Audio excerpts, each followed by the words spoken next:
바울이 다녔던 선교의 여정을 보면 여러 나라, 여러 도시들을 다녔습니다. 그 모든 도시들, 앞으로도 더 다니는 이 모든 여정을 다 포함해서 오늘 우리가 만나게 되는 이 도시, 이 나라만큼 독특하고 특별하고 좀 위대하다고 할까요? 그런 나라가 다시 없을 듯합니다. 왜냐하면 바로 아테네에 도착했기 때문입니다. 오늘 16절에 바울은 아덴이라고 하는 아테네에 도착했습니다. 여러분, 이 아테네가 어떤 도시였는지 간단하게 좀 들어야 합니다. 이 아테네가 어떤 이 폴리스, 이 도시국가로 형태를 갖고 있었는데, 이 아테네가 왜 유명해졌느냐면 그 이전에 400년 전부터 이 페르시아가 이쪽에 그리스와의 전쟁을 3차례나 쳐들어옵니다. 전쟁 이름은 페르시아 전쟁으로 되어 있을 겁니다. 이 3차례에 때로는 땅에서, 때로는 바다에서 3번에 걸친 엄청난 이 동양과 서양의 대충돌 같은 전쟁에서 누가 이기느냐면 그리스가 승리를 합니다. 그 중에 바로 이 여러 도시국가였던 아테네가 이 섬처럼 모여져 있었는데 독립적으로 존재하다가 전쟁 나면 연합하는 그런 형태였는데, 아테네를 중심으로 그 나라가 전쟁에서 이기면서 막강한 부를 축적하게 되고 경제력을 갖추게 되고 자신감을 갖게 됩니다. 그것이 이 아테네의 역사 속에 반영되어서 그때부터 사람들은 굉장히 문화를 누리면서 토론의 문화, 또 민주주의가 거기서 나오고, 여러분 알고 있는 것처럼 소크라테스, 예수님 이전 400년 전부터 그 아테네에서부터 소크라테스, 그의 제자 플라톤, 그리고 알렉산더의 스승이 되는 아리스토텔레스 같은 서양의 모든 철학들의, 모든 문화의 출발들이 이 작은 이 아테네에서 출발했습니다. 그런 나라가 없었고 그런 도시 국가가 없었을 겁니다. 이런 모습들이 우리 역사 속에서 어떻게 살필 수 있느냐면, 여러분 유네스코가 왜 많은 이미지 속에서 이 파르테논 신전을 유네스코가 그 상징 그림으로 사용하고 있을까요? 먼저 볼 게 바로 파르테논 신전입니다. 이 페르시아의 전쟁에서 이겼고 그 도시국가들이 연합으로 돈을 모아서 만들었던 부분들이 저 파르테논 신전입니다. 지금도 저 파르테논 신전은 건축학에서 그리고 미술학에서 저 많은 작품이 있을까?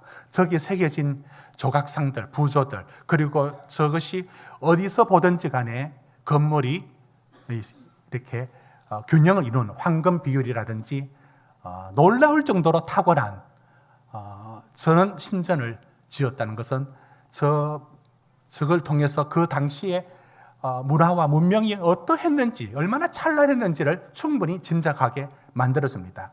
또 하나가 15세기, 그러니까 16세기에 라파엘로라는 화가가, 유명한 화가가 다음입니다. 아테네 학당이라고 하는 이 그림을 교황청에다가 의뢰해서 만든 그림입니다. 그린 그림입니다. 이 아테네 학당이라고 하는 이것이, 그러니까 저 아테네가 이후에, 그러니까 16세기라는 이 많은 세월이 지났는데도 가장 이상적인 나라가 있다면 언제냐? 아테네로 봅니다. 가장 이상적인. 그러니까 수많은 사람들이 저기 50몇 명의 여러 철학자들과 여러 지식인들이 저기 아테네 시대의 사람들이 그려져 있습니다. 그건 16세기가 되어도 저 때가 가장 최고의 나라였다를 연상할 때 아테네 학당을 그렸다는 겁니다. 이로 통하여 볼 때 오늘 바울이 찾아간 곳은 지금껏 그리고 앞으로 가는 어떤 도시보다도 굉장히 철학과 그리고 모든 것들이 넘쳐나는 그런 곳이었습니다. 그곳에는 언제나 넘쳐나는 자유와 기쁨이 있었고, 그곳에서 민주주의가 발전했고, 그곳에서 철학의, 서양의 모든 철학의 흐름이 흘러갔습니다. 여러분, 우리는 쉽게 말하지만 소크라테스가 네 자신을 알라라는 그 말 속에 담긴 큰 의미는 지금까지 모든 세계는 자연 철학이었습니다. 세계가 물로 구성됐다, 불로 구성됐다 였지만 소크라테스 이후부터 모든 철학은 인간에 대한 철학으로 돌아옵니다. 진정한 철학은 소크라테스부터입니다.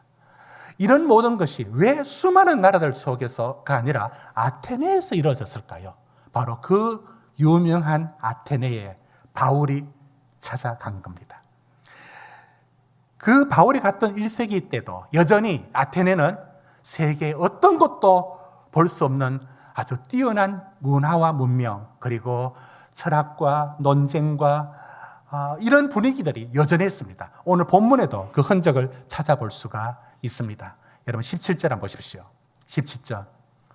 날마다 만나는 사람들과 변론하니, 여러분 아테네는 변론과 수사학으로 자기를 주장하고 드러내는 곳이었습니다.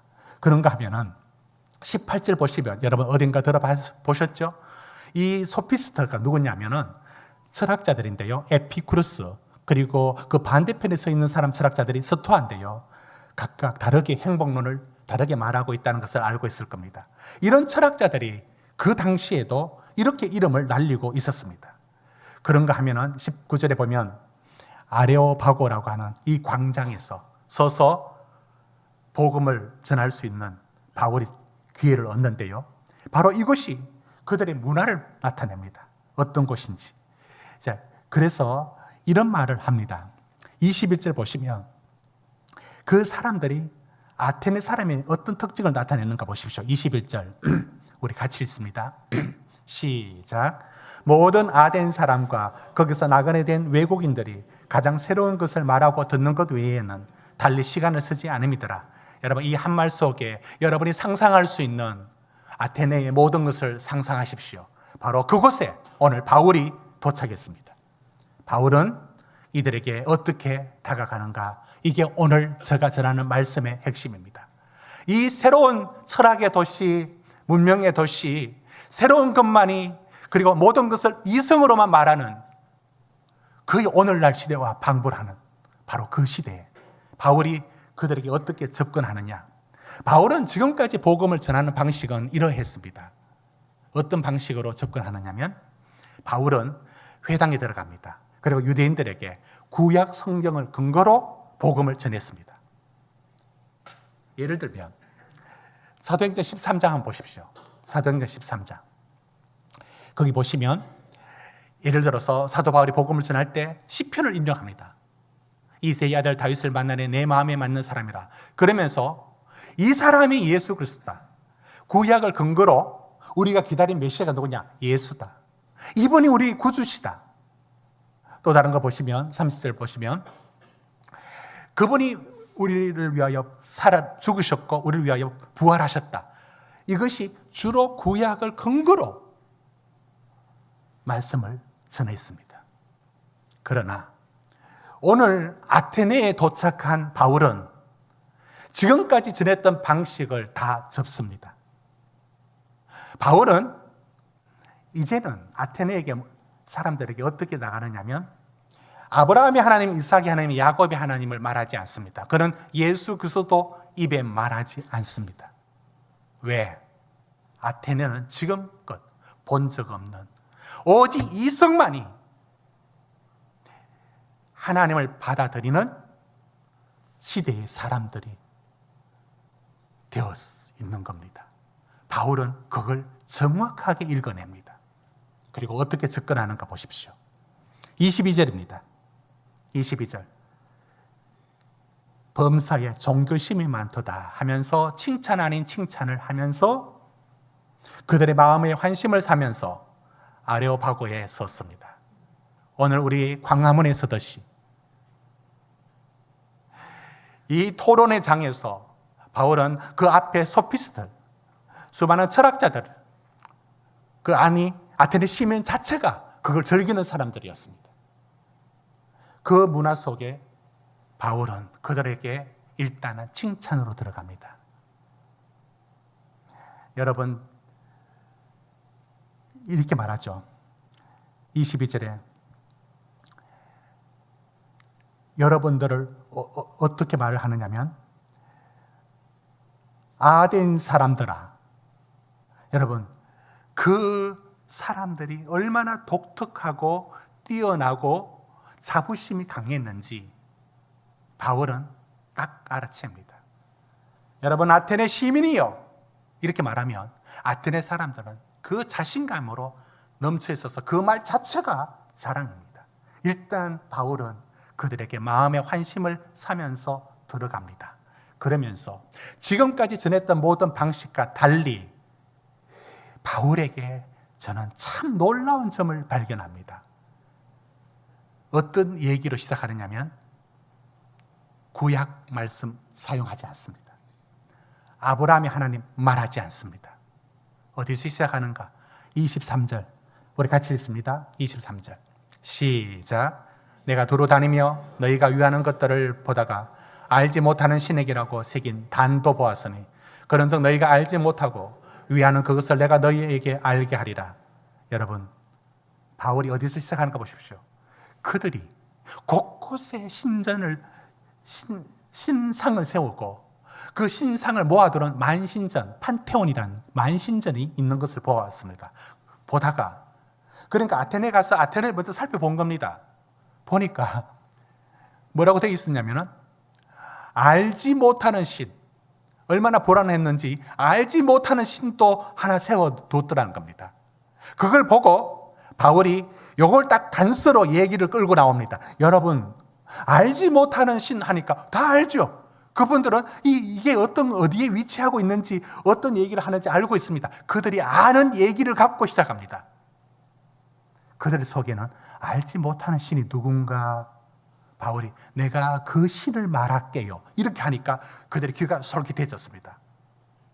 그리고 바울이 생각하는 분은 하나님입니다. 그러나 말은 그들이 생각하는 알지 못하는 신은 엉뚱하게 다른 신입니다. 지금 각각 다르게 생각하고 있습니다. 그러나 접촉점은 그들이 얘기를 합니다. 여러분, 알지 못하는 신 내가 봤는데 그 신에 대하여 내가 말하겠다 하면서 무슨 얘기하느냐? 24절 보십시오. 천지를 지으신 하나님을 얘기합니다. 그들은 그 하나님을 알지 못하고 있죠. 그런데 바울은 바로 그 틈을 파고 들어가서 알지 못하는 신이 내가 오늘 전하는 하나님인데 그분은 천지를 지으신 하나님이다. 그리고 하는 말이 25절에 여러분 만든 신상처럼 그런 신의 상을 만들었죠. 그런 하나님이 아니라 내가 말하는 신은 그 모든 걸 만드신 분이시다. 25절에 생명과 호흡과 만물을 주시는 하나님이다라고 소개합니다. 그러면서 바울은 지금 우리가 어디에 주목하느냐면 어떤 방식으로 복음을 전하느냐를 여러분 보십시오. 그러면서 이렇게 말합니다. 27절 보십시오. 하나님을 더듬어 찾아 발견하게 하려 하심이로되. 여러분, 왜 바울은 이전에는 이런 말을 하지 않았을까요? 이성으로만 신앙을 판단하고 하나님조차도 이성으로만 받아들이는 아테네 사람들에게 여러분도 더듬어 이성적인 추론으로 하나님을 알 수 있습니다 라고 이 자연신학적으로 접근을 합니다. 저는 바울이 상당한 실력이라고 봅니다. 그러니까 저는 여기 주목하는 게 뭐냐면 어떤 식으로 그들에게 다가가느냐를 여러분 주목하십시오. 그리고 27절 보십시오. 28절 보십시오. 하나님을 소개하는데 누구를 인용하는가? 28절, 그들의 시인의 얘기를 인용합니다.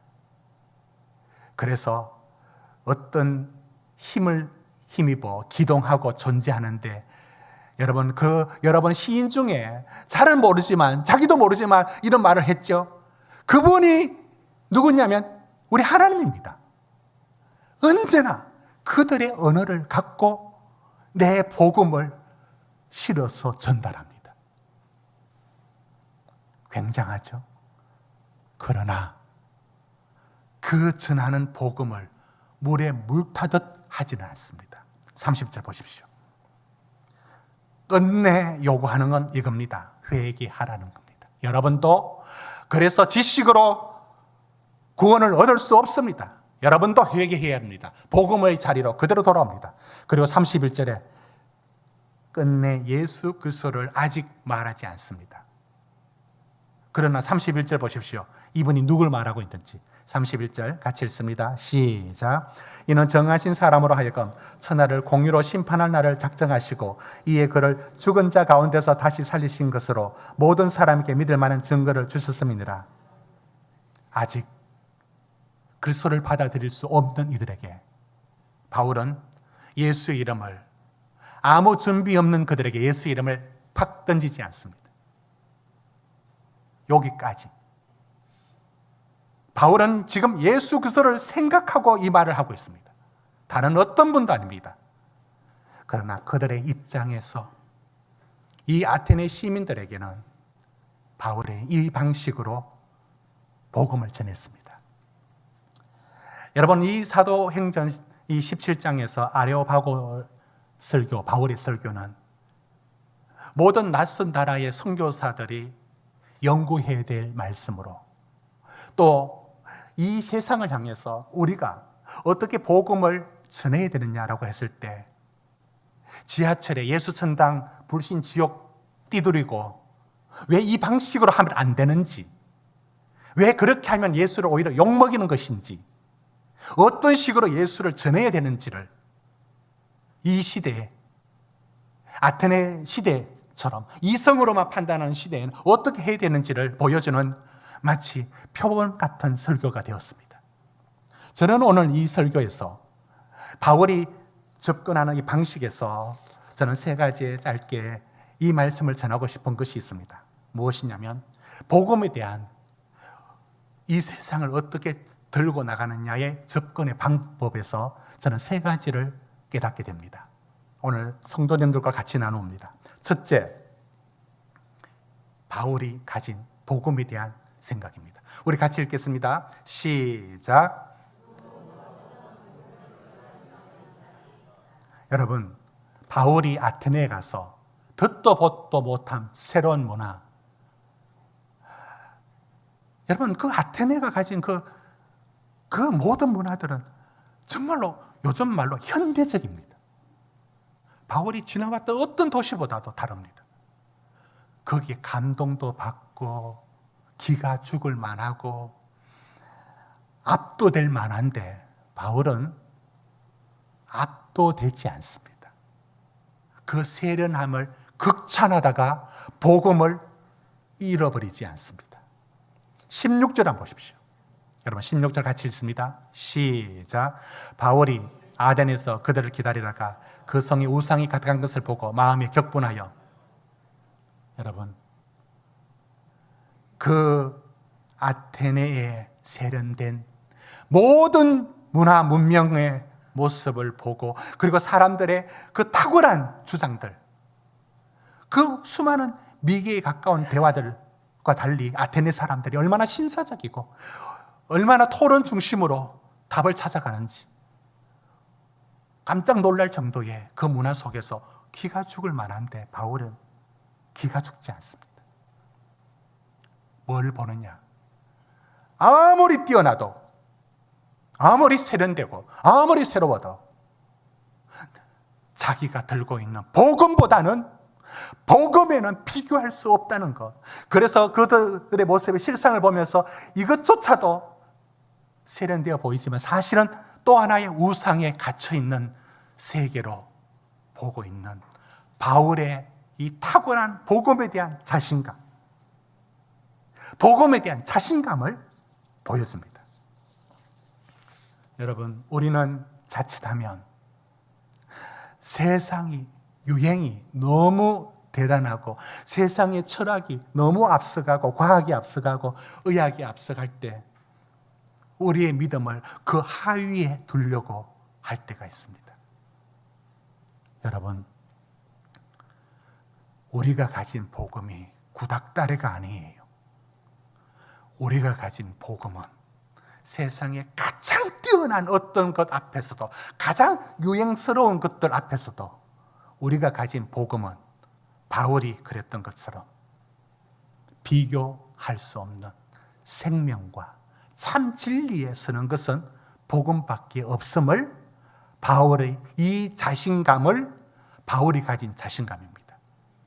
여러분, 지금 세계 여러 나라들 속에 뛰어난 석학들이 있지만 지금 우리나라에서 가장 많이 읽히고 가장 많은 영향력을 주는 사람이 있다면 이 세 사람일 겁니다.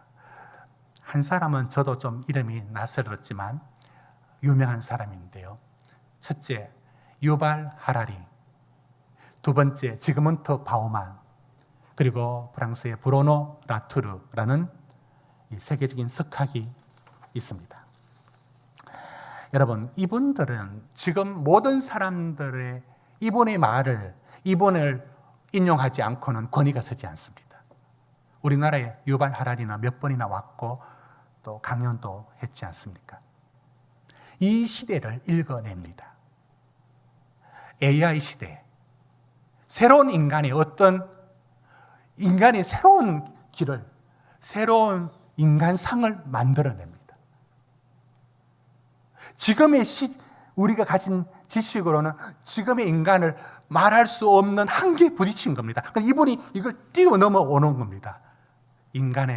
새로운 시대 인간의 어떤 모습이어야 되는지 새로운 규정을 해냅니다. 지그문트 바우만이라는 분이 폴란드 출신인데요. 이분은 돌아가셨습니다. 이분은 지금 우리 사회, 자본주의와 소비 사회에서 인간이 왜 상품화되는지, 물론 수많은 철학자들이 논의해왔던 것입니다. 그런데 그것이 한계에 부딪혔을 때 이분은 새로운 인간상의 사회 속에서 우리 삶이 어떻게 세워져야 되는지, 무너진 전통적인 규범 이후에 새로운 세상은 어떤 가치관으로 세워져야 되는지를 지금 말했던 수많은 사람들보다 더 뛰어난 관점으로 얘기를 해주고 있습니다. 프랑스 출신의 인류학자 브루노 라투르라는 분도 마찬가지입니다. 이분도 돌아가셨습니다. 다 몇 년 전에 다 돌아가셨지만 기후위기 시대 속에서 우리 인간이 어떻게 살아야 되는가에 대하여 말해주는 석학들입니다. 여러분, 그러나 아무리 뛰어난 석학들의 주장이라도 이 시대를 가장 정확하게 진단할 수 있는 권위 있는 자리에 서 있을지라도 예수의 한마디의 말에 무게를 이분들은 견디지를 못합니다. 우리가 갖고 있는 예수라는 불이, 우리가 들고 있는 복음이라는 불이 최고의 석학들이 주장하는, 읽어내는 이 세상의 흐름보다 더 정확히 인간을 말하고 수천 년 전에 주신 성경이 이후의 세계의 인간을 더 정확하게 말하고 있는 이 복음의 무게에 이들은 따라올 수가 없습니다. 바울은 그 자신감으로 서 있습니다. 두 번째, 바울이 아레오파고 설교에서 뭘 볼 수 있느냐면, 두 번째, 우리 같이 한번 읽어봅시다. 시작. 여러분, 바울은 지금 아브라함의 하나님을 들고 나오지 않습니다. 구약 성경 어떤 것도 인용하지 않습니다. 오히려 인용한 것은 그들의 시인의 얘기를 들고 나옵니다. 그리고 그들이 말할 수 있는 얘기들 속에서 접촉점을 찾아서 얘기를 합니다. 그들의 언어로 얘기를 합니다. 바울은 아테네를 지금 파악하고 있습니다. 바울은 복음을 들고 있는데, 여러분 이러면 어떻게 되겠습니까? 복음은 정확하게 들고 있는데 이 전해야 될 세상을 이해를 못하고 있으면 어떻게 될까요? 그럼 어떻게 될까요? 복음을 내가 알고는 있는데 전해야 될 사람을 잘못 이해하고 있으면 어떻게 될까요? 여러분, 오늘 아레오파고 설교에서 바울은 우리에게 도전합니다. 당신이 살고 있는 현실을 제대로 읽으라고. 딴 세상 살지 말고.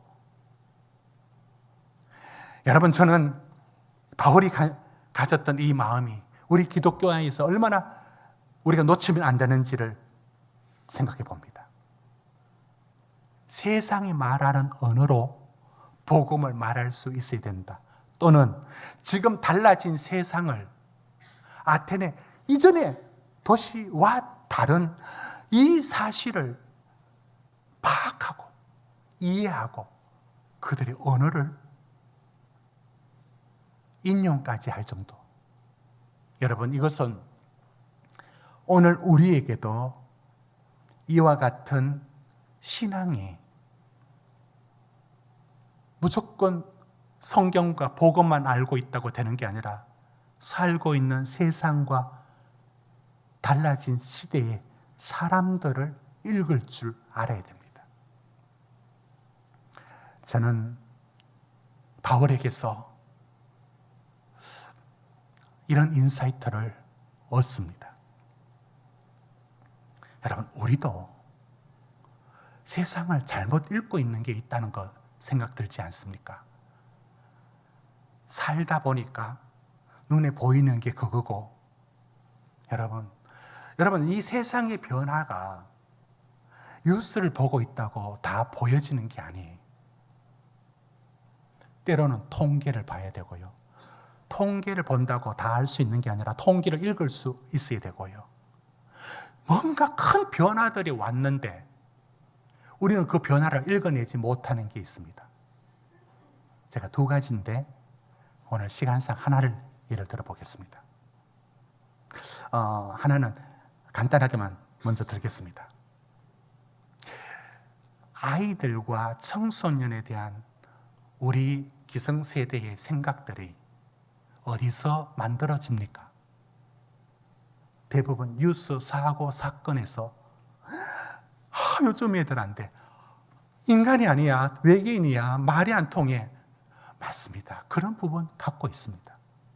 그리고 뉴스를 통해서, 항상 뉴스를 통해서 그놈의 뉴스 때문에 묘사되는 오늘날의 청소년들과 아이들을 바라보는 우리 관점이 자꾸 부정적으로 만들어지고 있다는 생각이 들지 않습니까? 여러분, 지금의 아이들은 눈 뜨자마자 이 세상을 스마트폰을 보면서 자랐습니다. 그들은 우리와 살아온 삶이 달랐습니다. 저는 초등학교 때 가방이 짐스러워서 들고 다니지 않고 가방 던지는 걸 장난으로 많이 했습니다. 동네 지나가다가 다리가 있는데 이 가방을 쥐 던져버렸어요. 그럼 얼마나 기분이 좋은지. 우리는 이 학업이나 이런 부분에 지금의 아이들만큼 압박을 받고 살지 않습니다. 저는 아침 독서마당에 아이들이 올 때 가방을 내린다고 받아주면 이 가방이 군인들 군장만큼이나 무거워요. 그런 아이들이 살고 있습니다. 그런데도 저 정도의 미소와 부모 말을 듣고 사는 이 자체가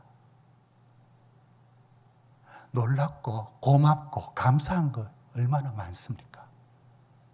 그런데 우리는 알게 모르게 청소년, 제 자신이 그렇습니다.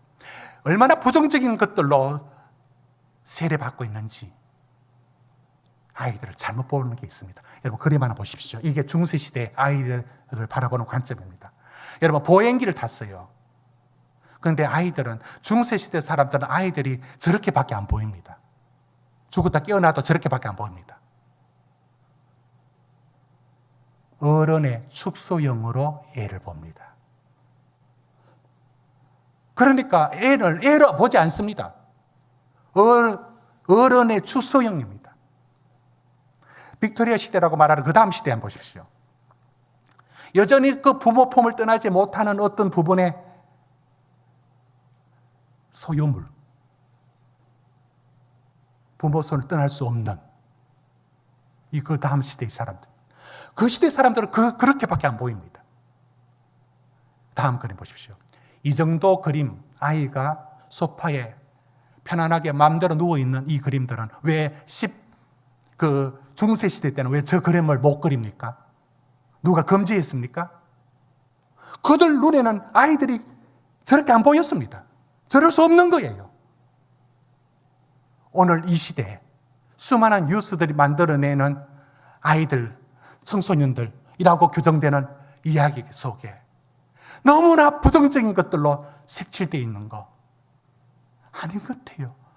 우리는 지금 그 현실을 잘못 이해하고 있다는 생각 아니에요. 여전히 그 속에 그리스도의 따뜻한 사랑에 움직일 준비가 되어 있고 거칠게 나오는 이 한 벽만 뚫고 들어가면 여전히 그 아이의 소중함에 뭔가 있는데 우리 뭔가 놓치고 있는 듯한, 우리 성도님은 안 그럴 수 있는데 저 자신은 그렇게 반성합니다. 제가 잘못 보고 있다는 거. 두 번째 잘못 보는 게 뭐냐면 분명히 달라졌는데 옛날식으로 보고 있는 게 있습니다. 나이, 연령. 여러분, 시대가 달라져도 보통 달라진 게 아니에요. 20년, 30년 전에 교회에서는 회갑하시는 분들에 대한 예산이 따로 책정되어서 선물이 나갔습니다. 그리고 그 회갑하는 날 예배인도 갔습니다. 가면 자녀들이 잔치하는데 뒤에서 몇몇은 울어요. 왜 울죠? 회갑 때 자녀들이 뒤에서 왜 울죠? 그때 다 살았다는 거예요. 그런 게 깔려 있었어요. 아이고 이제 다 살았구나. 여러분, 지금은 은퇴하고 40년 사는 세상입니다. 인터넷에 돌고 있는 노인의 일기라는 거 읽어보셨죠? 90세 생일날 눈물을 흘렸다고.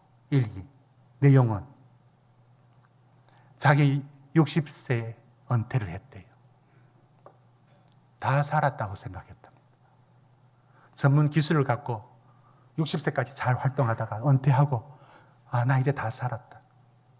모든 걸 정리한다고 생각했답니다.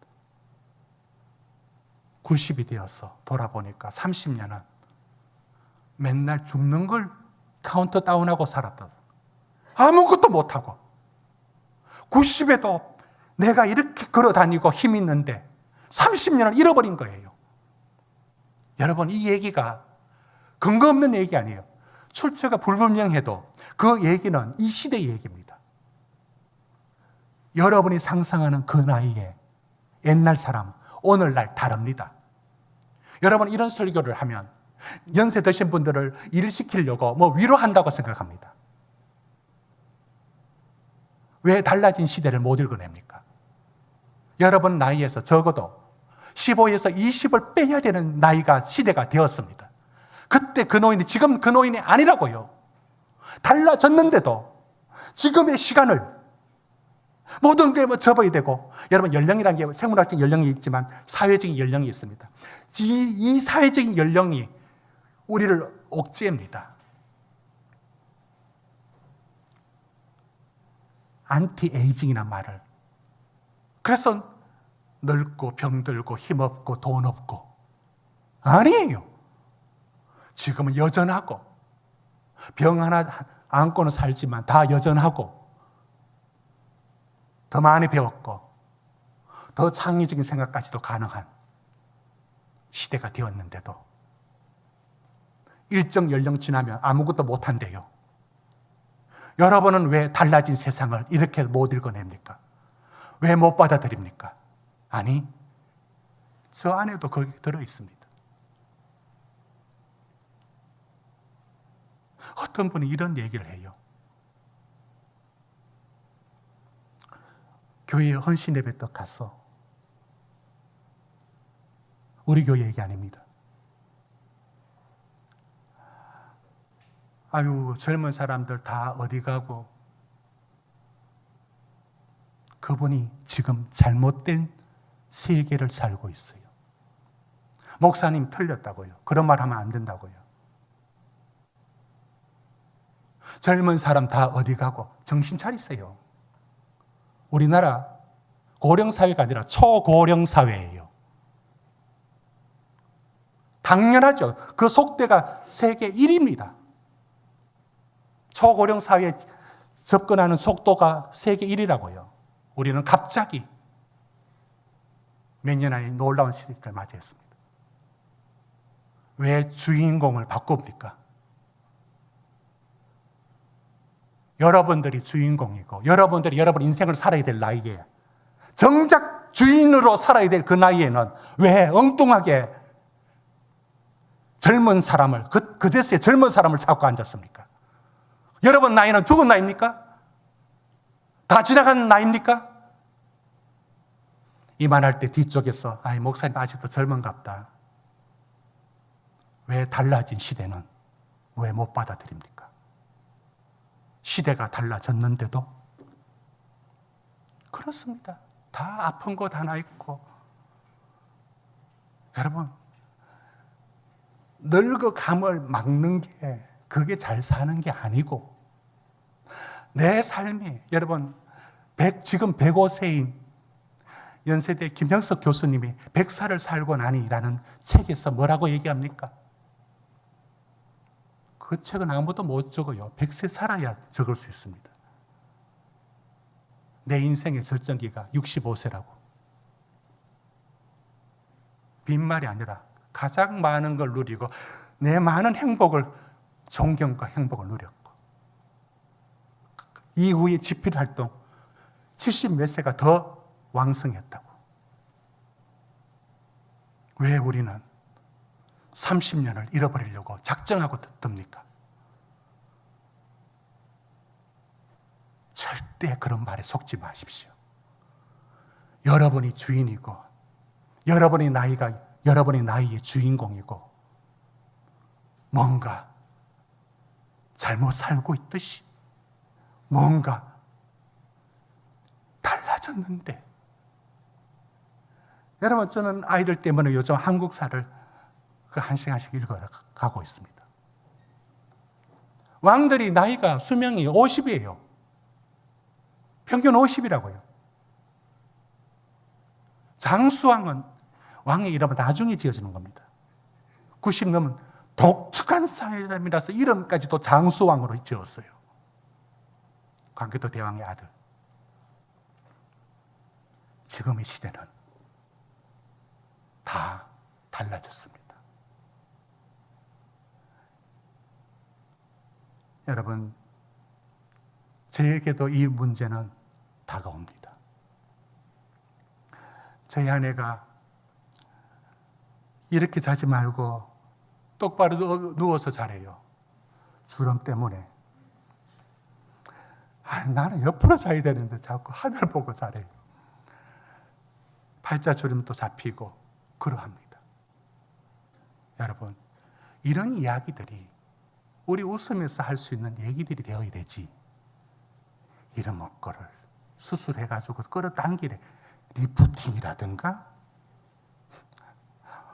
여러분 이런 식으로 세상 거꾸로 저항하듯이 살 게 아니에요. 우리는 우리의 모습을 받아들이되 지금이 내 주인공이에요. 달라진 시대를 못 읽어내면서 교회에 이렇게 다 이렇게 젊은이가 없어. 정신 차리세요. 초고령 사회의 어른들이 주인공이고 여러분들이 젊은이고 농촌교회 65세가 청년회입니다. 그게 농담이 아니라 실제입니다. 왜 달라진 시대는 안 받아들입니까? 오늘 이 얘기를 더 진행시킬 수 없지만 오늘 저는 바울이 아테네에 있는 현실을 읽어내고 복음을 그게 맞도록 맞춰갑니다. 오늘 우리 시대에 정말 우리가 지금 잘못 읽고 있고 뭔가 옛날을 살고 있는 것 같습니다. 어떤 부분에 있어서 우리는 아이들 보는 관점에 있어서 결혼에 대해서 그리고 노인이라는 단어에 대해서 전혀 달라져 왔는데 달라진 시대를 못 살고 옛날을 살고 있다고요. 그 옛날을 살면서 교회 학교의 문제에 대하여 얼마 전에 세미나가 있었습니다. 그분이 이런 얘기를 했습니다. 뭐가 달라졌는지 모르고 있다고. 지금도 2배 부흥 얘기를 하고 앉았대요. 교회 학교를 두 배 부흥하는 얘기하고 성장하는 얘기. 여러분, IMF 때도 성장하는 기업이 있었어요. 그러나 나라는 기울어졌지 않습니까? 교회 학교가 지금 어떤 시점에 와 있는지 모르고 열심히 하면 부흥한대요. 2배로 부흥한대요. 제발 좀 정신 차리세요. 지금 있는 아이들 한 명 한 명이 25명 중에 교회 다니는 애 1명, 많으면 2명이에요. 그 한 영혼 붙들고 제자로 키워내는 일들에 매진해도 부족한데 옛날을 살고 앉았어요. 저를 비롯한 교회 지도자들이라고 사람들이 말하는 사람들은 정신 차린 말을 해야 됩니다. 20년, 30년 전에 대학부 100명, 200명 되었다라는 라떼 얘기를 그만해야 합니다. 이제 달라진 시대에 맞는 복음으로 말을 해야 되는데 맨날 캐캐먹은 소리만 앉아 있습니다. 뭐가 되겠습니까? 우리 시대는 왜 우리 시대를 못 읽고 살고 있습니까? 여러분, 이것이 오늘 바울에게서 배워야 됩니다. 바울은 정확히 아테네가 어떤 도시인지를 읽어내면서 그의 복음을 전합니다. 마지막에 말씀은 제목만 말합니다. 그래도 여전히 해답은 예수 그리스도로 말합니다. 이건 근본적으로 돌아가자는 게 아닙니다. 아무리 세상이 달려지더라도 결국엔 그리스도가 답. 여러분 30절 보십시오. 결국은 회개해야 되고 31절 보십시오. 결국은 예수가 답이라는 것을, 시대가 달라졌지만 우리가 믿는 예수는 캐캐먹은 예수가 아니에요. 모든 새로움에 더 따라올 수 없는 세상의 모든 새로움, 헤아리는 새로운 것이 없어요. 그러나 오직 예수 그리스도만이 우리 인생에, 세상은 달라져도 유일한 답은 그리스도 안에서 영원한 삶과 삶의 의미가 주어지고 있습니다.